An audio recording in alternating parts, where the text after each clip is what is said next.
Hey guys, welcome to my channel. Today I'll be making a winged bowl out of some Australian Red Coolibah burl that I picked up from Exotic Wood Zone. If you're new to the channel, I appreciate you stopping by and checking it out. If you've watched my other videos, we're going to do a little something different today, and I'm going to try and narrate the process as we go.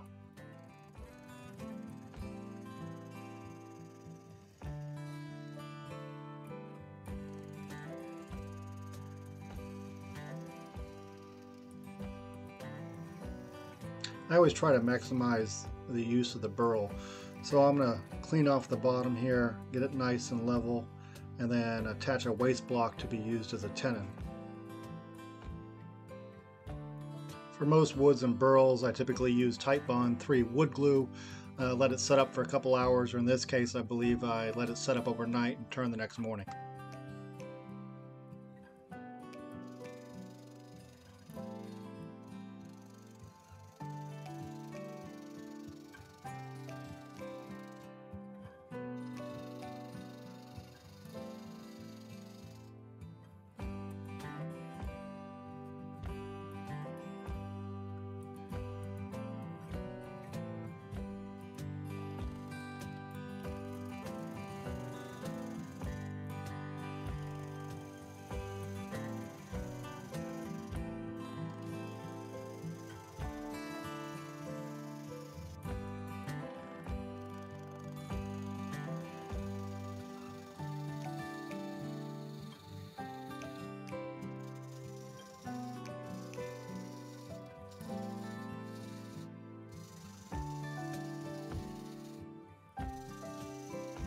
After I've roughed out the general shape of the bowl and where it's going to meet the wings, I focus on refining that profile. I want a narrow foot and a smooth transition up the wall to where it meets the wing with a real crisp break between the two.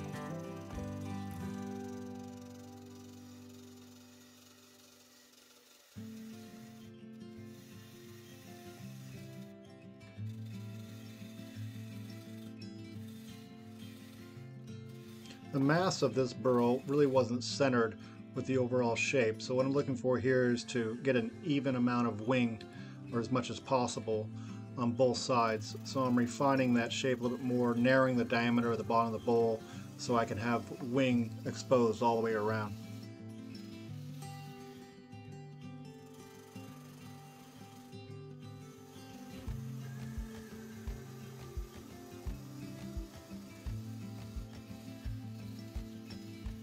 If you plan on making one of these, one thing to keep in mind is, if you look at my leading hand, you just always have to be aware of where your hands are, or in my case, my porky fingers, because those wings can take off a big chunk of meat, if not a finger.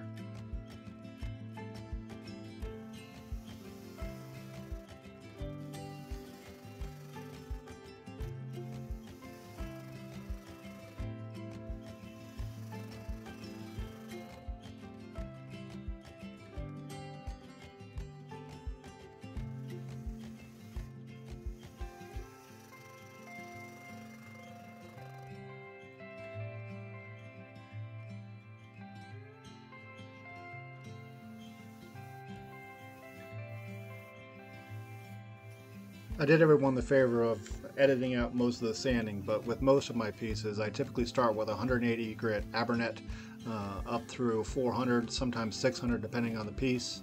In this case, I couldn't use my typical sanding process. The wings wouldn't allow it, so I converted over to using a corded drill, work through the grits there, and then some hand sanding to really finish it off and get rid of any tool marks.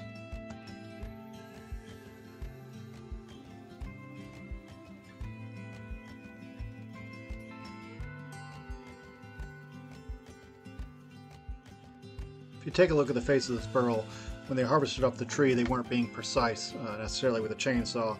So seeing that ahead of time, I went ahead and left the wings thick when I turned the bottom, because I knew I'd have to turn quite a bit off the face to get it all trued up.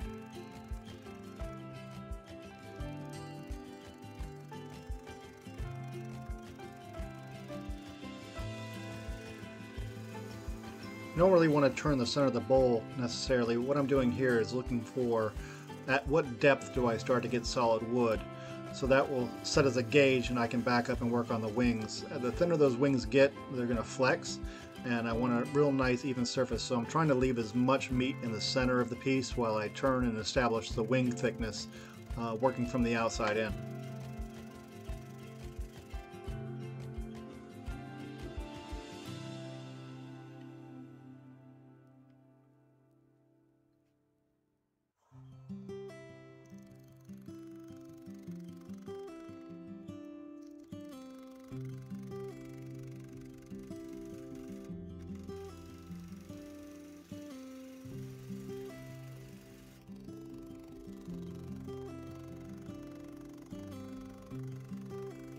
The view you have while you're turning this is obviously much different than the camera angle. It's pretty difficult to see where you're at in the cut in relationship to the wing, so I've edited a lot of it out, but there's a lot of starting and stopping just to check your thickness, see how much further you have to go. And then you'll notice typically what I'll do is I'll turn my bevel and let it kiss the wood and back it off before I start to move the cut forward, just so I know where I'm at because I'm turning so much air.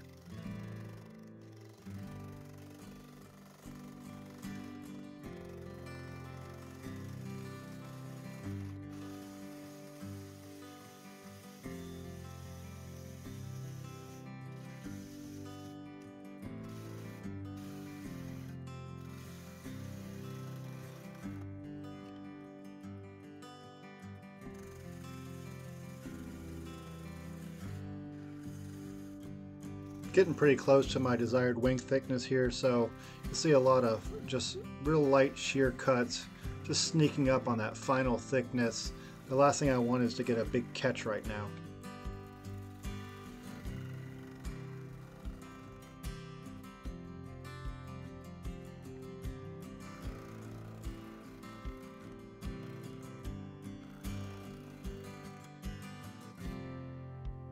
As you can see, I'm getting a pretty good amount of flex in those wings. This is about as thin as I feel comfortable going, so I don't blow out one of those wings and destroy the piece.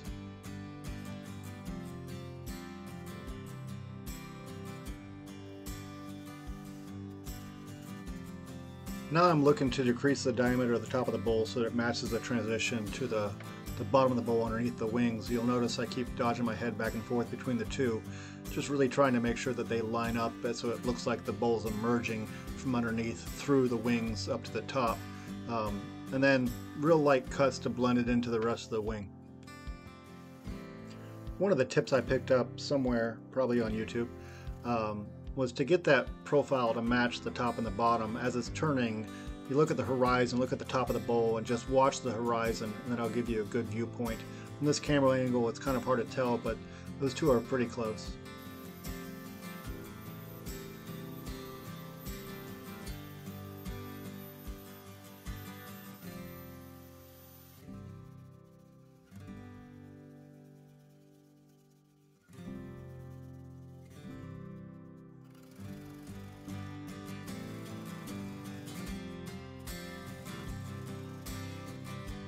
Now that those wings are established and sanded up, I'm going to focus my attention on the center and start taking some of that weight out of the middle.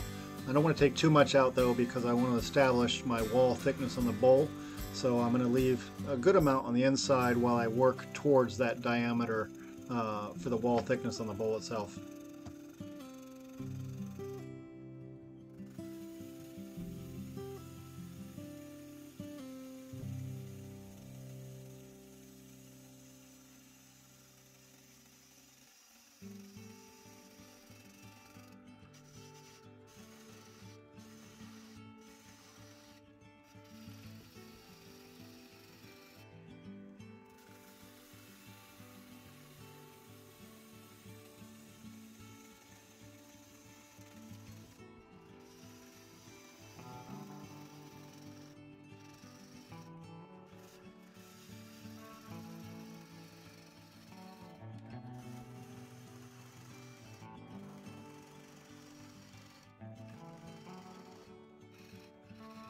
From a design standpoint, my goal is to have the wall thickness of the bowl be as close as possible to the thickness of the wings, which is about 1/4 inch. So I'm just slowly refining that, trying to sneak up on that magic number.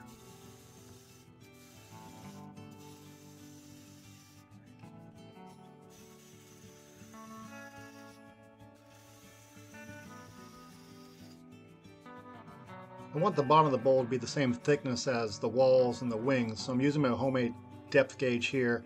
Typically all I'll do is take a straight edge, lay it flat across the bottom, take the depth gauge, measure what that is, and then if in this case if the wall thickness is a 1/4 inch, I'll back it off that 1/4 inch, lock it down with that screw, and then I can see how much further I have to go. In this case it looks like I have about over a 1/4 inch more to go before I'm at the optimal depth.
Again, starting with 180 and then working up through the grits. After 400, I blew out all the little dust particles from the crevices with the air compressor and then hit it with some myelin sanding sealer.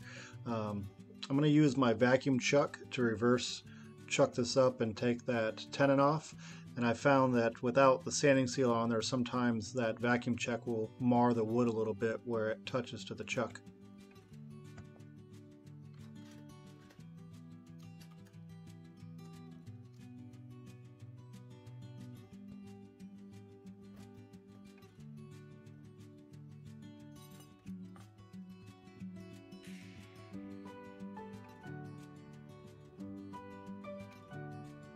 Using my Simple Wood Tools vacuum chuck. I think I picked this up a little over a year ago. Pretty affordable. You could always make your own if you're interested in vacuum chucks. There's plenty of videos out there. In this case, you could just make a jam chuck and turn the tenon off that way, cut off the rest of the nub and sand it.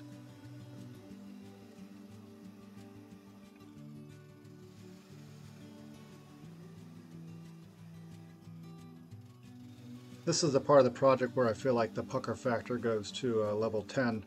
I've been real mindful of where my left hand is. Those wings spinning like that, it's like a saw blade. The piece is being held on by the vacuum chuck, so lots of opportunities for failure right here at the end after you put so much work in. Really what I'm trying to do though is turn the bottom of that tenon off. I really want light shear cuts. I just want to get rid of the remnants of that waste block. And then I'm looking for a little concave in the middle going out towards the foot so that when it sits real level, no rocking on a nice surface.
Finishing up this piece with some Hampshire Sheens Danish oil. I started using this maybe 2-3 months ago, something like that.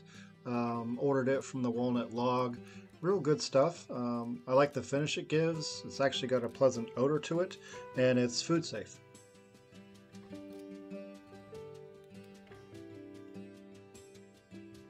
I put on 4 coats over 3 days, let it cure, and then I buffed it with some Triple E compound. I used a small wheel for this one. I felt like the big buffing wheel was going to grab the piece and toss it across the shop. Luckily it didn't happen. I got some glamour shots coming up here at the end. Really would appreciate some feedback though. Tell me what you guys think. Do you like this process where I'm narrating, or do you prefer the music with some pop-up comments along the way? Either way, thanks for watching. Leave me a comment, let me know what you think, and like and subscribe.